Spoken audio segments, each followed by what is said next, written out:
નમસ્કાર, હું છું પ્રિયા અને તમે જોઈ રહ્યા છો જનતા કી જાણકારી ન્યૂઝ। નજર કરીએ આજના સમાચાર। સાવરકુંડલા તાલુકાના થોરડી ગામે આમ આદમી પાર્ટી દ્વારા ખેડૂત અને ખેતમજૂરો તેમજ નાના મોટા ધંધાર્થીઓ તેમજ વેપારીઓ, નાના સરકારી કર્મચારીઓ ભાજપના શાસનમાં આજે આ તમામ વર્ગના લોકો પરેશાન થઈ ગયેલ છે। ત્યારે આમ આદમી પાર્ટી દ્વારા આજે થોરડી ગામે ન્યાય અપાવવા માટે કિસાન ન્યાય પંચાયત મીટિંગનું જોરદાર આયોજન કરવામાં આવ્યું હતું। આ મીટિંગમાં થોરડી ગામ તેમજ આજુબાજુના ગામોના ખેડૂતો મોટી સંખ્યામાં ઉપસ્થિત રહ્યા હતા અને આમ આદમી પાર્ટીની વિચારધારામાં જોડાયા હતા અને ભાજપને જાકારો આપવા અને તેમને મત ન આપવો તેવી પ્રતિજ્ઞા લેવામાં આવી હતી। તારીખ 11 ડિસેમ્બર રોજ આ મીટિંગ વિધાનસભા સહપ્રભારી મનીષભાઈ શેલડિયાની આગેવાનીમાં યોજવામાં આવી હતી।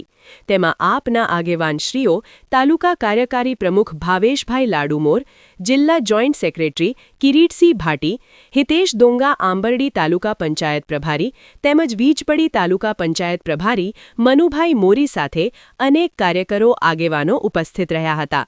આ મીટિંગમાં બહોળી સંખ્યામાં લોકો ઉપસ્થિત રહ્યા હતા અને કાર્યક્રમ સફળતાપૂર્વક પૂર્ણ થયેલ હતો। રિપોર્ટર સમીર ખોખર, વીજપડી।